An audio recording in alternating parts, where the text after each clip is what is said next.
So we think that it is a problem when civil service positions are being appointed rather than being elected, like as a Democrat, rather than being elected, because we think that there are like benefits to being elected, and we think that these benefits override the harms that like side opposition might want to bring about. So I'll be doing a couple things in my speech. So firstly, I'd like to be clarifying our stance in today's debate. Then secondly, maybe talking about a little bit about what kind of world we envision. Then thirdly, I'd like to be moving on to 2 points that I'll be presenting in my speech. So firstly, stance. So we think that in the status quo, because of the separation of powers, we think that the legislator, usually democratic will, is being reflected, right? However, we say that the problem is, even if it's being reflected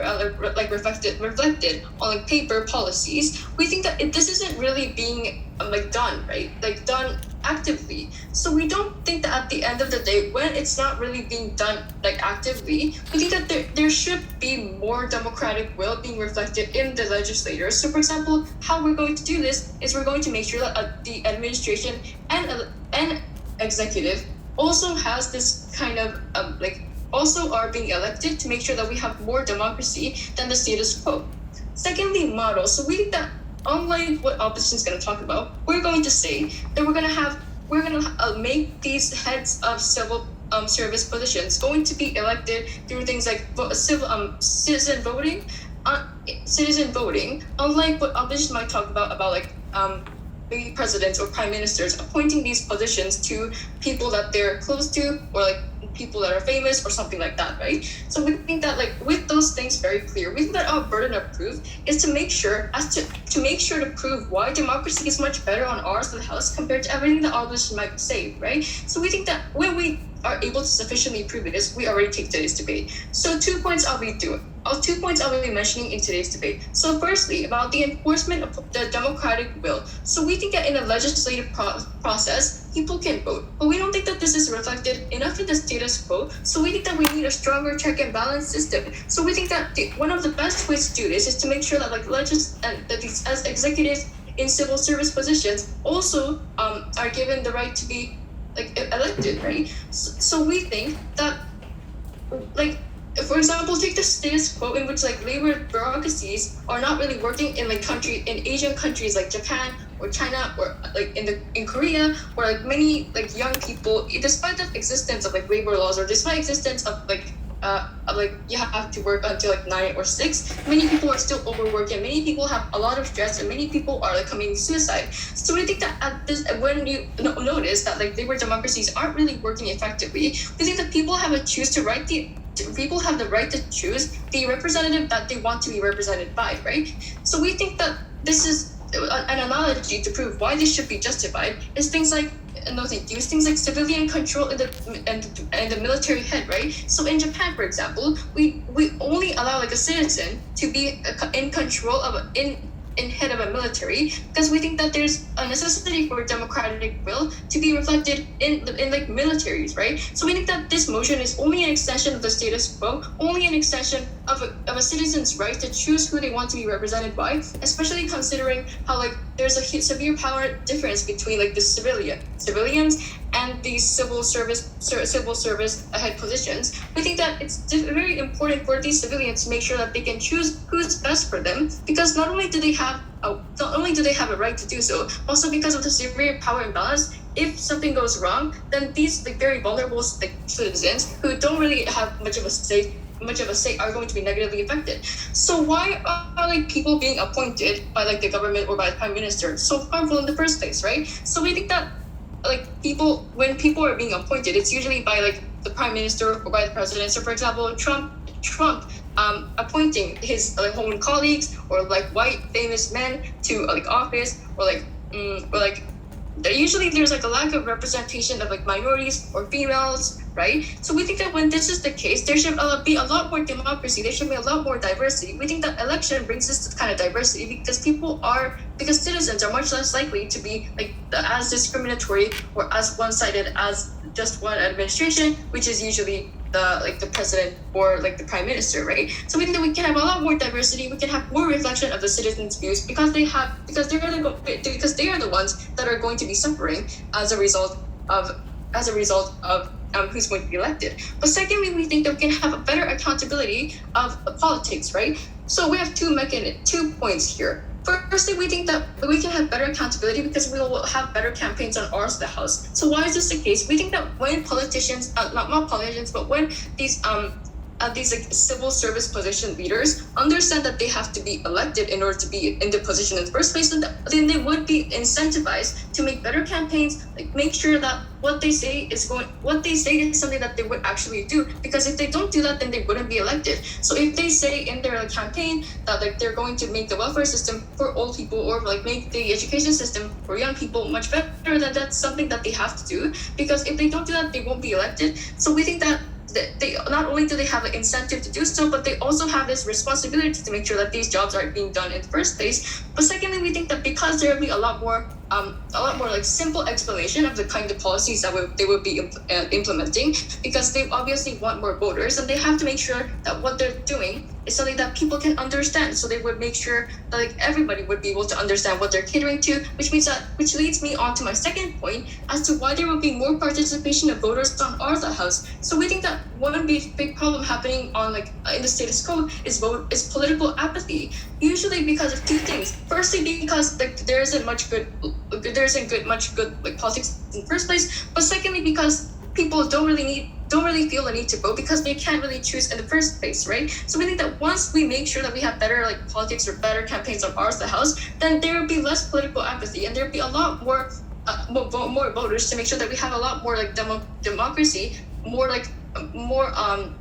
voices being heard, right? But secondly, we say that this is also the case because once we have better campaigns, there will be more talking on the media, more social discourse, more talking of the campaigns to make sure that people understand who they're voting for.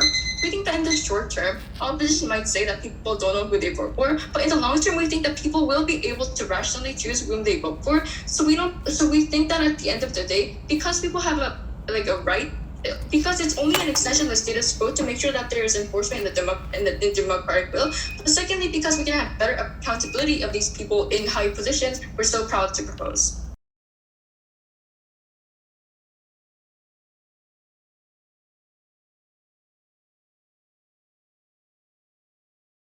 Talk about 3 things. Firstly, direct rebuttal to the leader of opposition. Secondly, the mechanism of presidential appointment of civilian leaders and inherent problem of underrepresentation of interests for the vulnerable individuals. Thirdly, the process of civilian election process.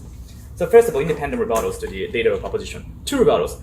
Firstly, the Prime Minister mentioned that because there are many positions, thousands of positions available, therefore it is impossible for voters to understand every single issue and what's the manifesto.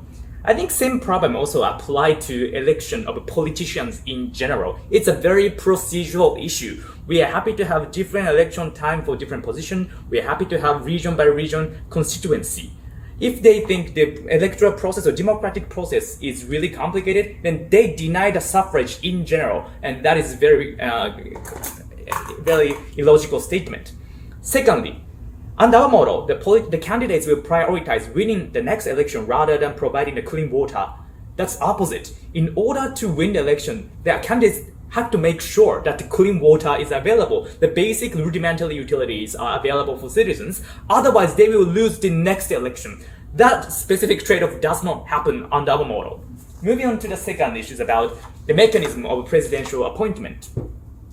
So under the opposition's paradigm, who is going to be appointed by what kind of process? And that mechanism was not really explained by the previous speaker.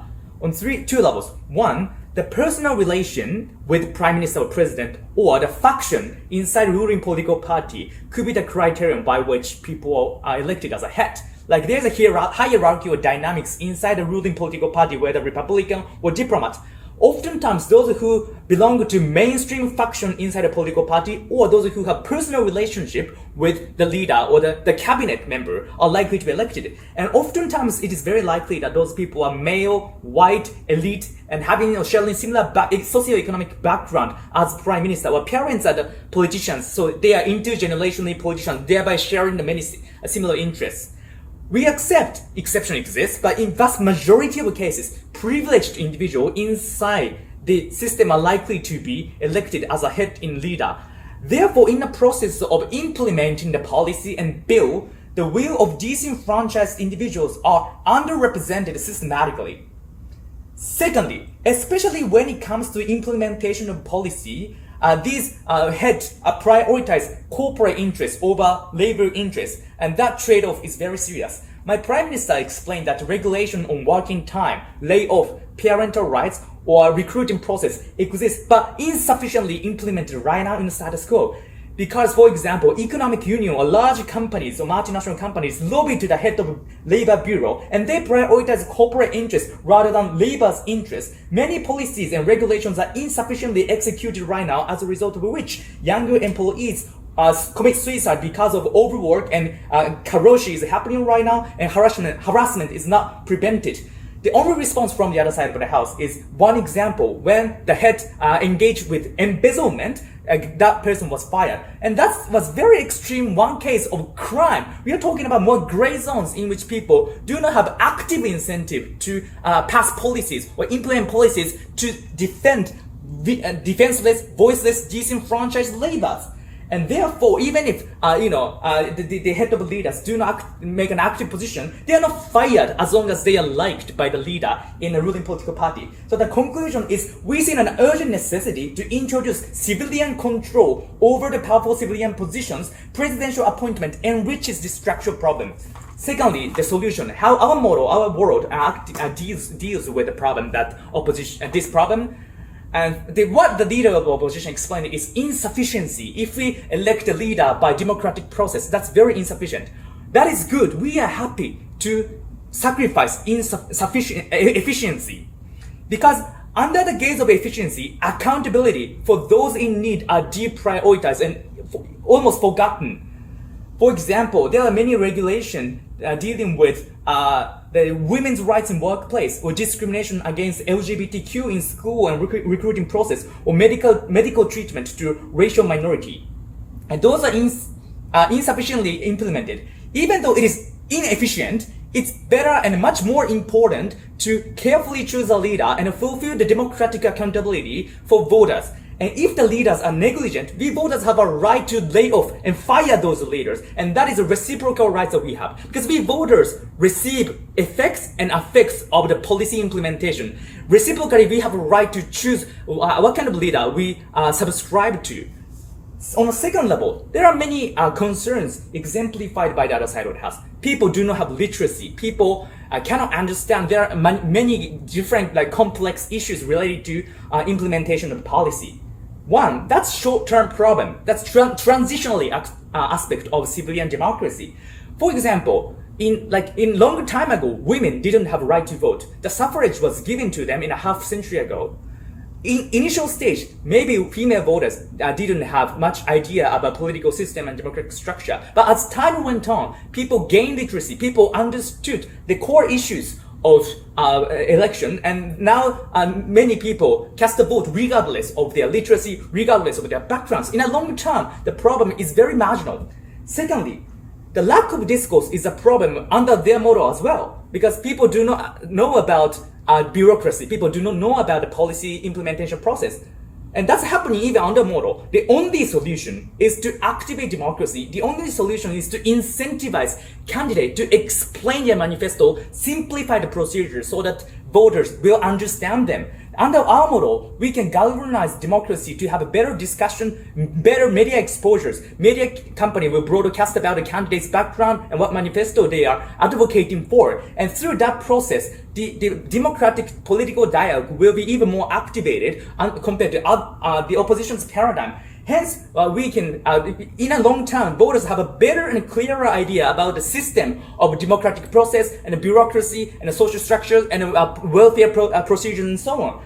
Therefore, in a longer term, our paradigm is much better in terms of political participation, which is essential for any democracy to function properly. That is why we propose. Thank you.